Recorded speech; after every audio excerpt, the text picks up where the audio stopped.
Friend मु शुभश्री आपन को वेलकम करुच्ची आमर यूट्यूब चैनल जार नाम होची शुभश्री एंड प्रताप। चलते आज मु आपन को सिखेबी दही बैगण रेसिपी। फास्ट मु बैगण को एमती साइज करके एमती देखंतु एमती साइज रे काटी देछि।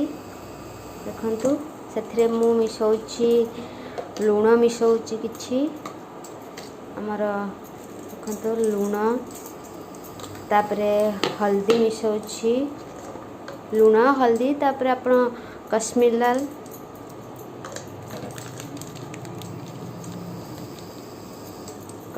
मिसेकी को भल से गोले देली। देखंतु मैं केमती भल से गोले देली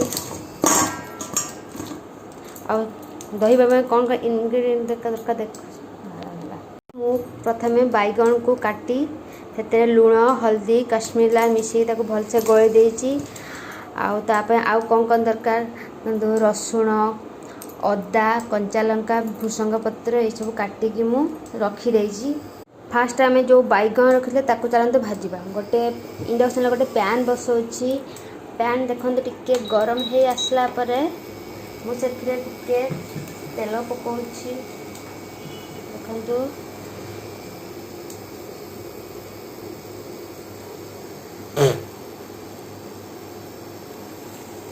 देखो मु इंडक्शन ले पैन बसैकी ऑलरेडी मु तेलटा को गरम कर देछि। देखो आमर तेलटा भी गरम हो आसलानी से मु आम जो बैगण जो काटिक रखी ताकू मुझे भाजीबी।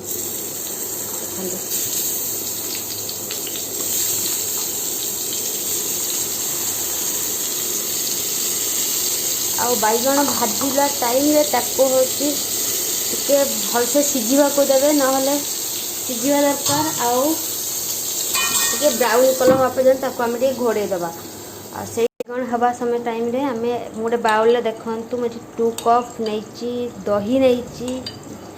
आ ए देखो यार कंसिस्टेंसी बहुत मोटा अछि सेते मुत्रे टिके पानी मिसे ताको टिके पतला करबी।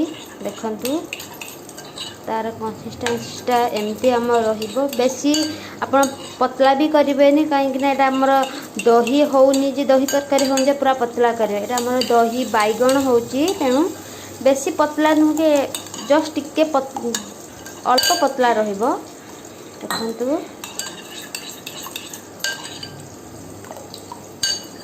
और मुझे टिके पानी मिसौची। देखंतु बस यही भाया कंसिस्टेंसीटा या रहिबो। सही टाइम भितर आम देखीदबा बैगणटा हैला कि नहीं चलो देखीदबा। देखंतु बैगणटा पूरा भल से सिझी आसलानी आ ब्राउन भी हो गलानी। आ देखंतु पूरा सिझी गलानी आ ब्राउन भी हो गलानी। एबे आम ताकू बाहर गोटे बाउल ले बाहर को काढ़ी देबा। देखो बाकी बैगण भी आउ जो बैगण था ताकू भी मु पकई दउछि। देखो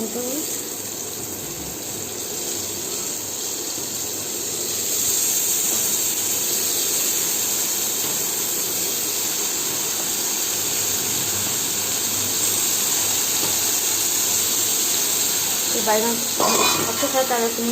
पके पानी मिसले मु हाफ चामच पकाउछि हमर ब्लैक सॉल्ट तापर मु पकाउछि कश्मीर लाल पकाउछि टिके हल्दी टिके पकाउछि आउ चीनी टिके पकाउछि। चीनी पकेले ता खट्टा दहीटा हमर खट्टा ना टिके मीठा हेले खट्टा मीठा हेले दही बान टेस्टटा बहुत बढ़िया लगे। चीनी टिके पकाउछि आपन देखंतु बेसी पकेले भल लागबनी काहेकि दही बानटा मीठा बेसी हेले भल लागबनी। जस्ट मीठा अल्प थिबो टिके खट्टाते भल आ हेतरे मु अल्प टिके भी आम जो साधा लुण जो व्हाइट लुण सेटा भी पकाउछि। देखंतु पके सरा पर मु भल से पूरा गोले दउछि। देखंतु ये आमर भी दहीटा भी पूरा रेडी हो गलानी। ये दही रेडी है ता भीतर भी आमर भी बाकी जो बैगण भी पकेइथले सेटा भी प्राय हे सिझी जाइथिबो। चलंतु ताको भी देखिबा। देखंतु बाकी से टाइम रे हम बाकी जो बैगण सी भी पूरा भल से ब्राउन हो आसलानी आउ मध्य सिझी ना सिझीनी आउ टिके सिझिब बाकी ब्राउन हो गलानी देखंतु केमिति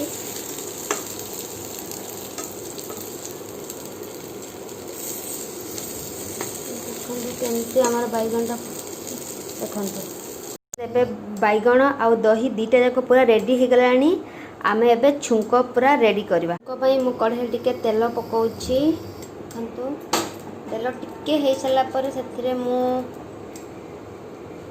देखंतु तेलटा हमर हेई आसला सेथिरे मु कोला सोरिष पकाउछि देखंतु कोला सोरिष आम जो आम रखी भेसुंग पत्र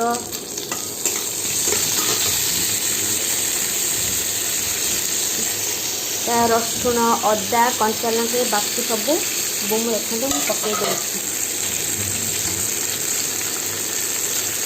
पकई एक पूरा भलसे देखते भलसे ताकू भाजी दूसरी ये बेसी भजा जीवन जस्ट टिके ब्राउन कलर रसुण टिके जस्ट टिके हो आसला पर मुझे काश्मीर लाल पकाउछि टिके देखंतु तो आमर यहाँ एमती भाजी आसना से मु बैगन जो भाजी रखते से पकाउछि पकई जस्ट टिके डांगे देबे डांगे दे सारापर आम जो इंडक्शन टा बस ये हो गलानी एको टिके छाड़ी देबे ठंडा हवा न ठंडा हेले आम जो दहीटा आम जो सांगे सांगे मिसेटा ता छिड़ी जीव देखो ये मुझे इंडक्शन टा बंद कर दूची टिके ठंडा है दहीटा देखते बैगन तो आमर पूरा ठंडा हो गलानी से जो बाकी जो दही मु रखी से ढाई दूची देखु ढाई दे सारापर बास से एमतीका केते बढ़िया देखा जाउची प्लीज आपण मैंने यहाँ घरे करंतु आउ केमिति हेइची मते कमेंट बॉक्स रे जणांतु यदि आपको मो दही बार रेसिपीटा भल लगी ताने प्लीज मते कमेंट करी देखते ये आम पूरा दही बैगन पूरा रेडी हो जाइए या पर मुझे गोटे बाउल काढ़ी देखते फ्रेंड आमर पूरा दही बैगन पूरा परफेक्टली रेडी हो जाइए आपड़ यहाँ घरे तैयारी करूँ केमी टेस्ट हो मते कमेंट बॉक्स से प्लीज प्लीज मते बतातु।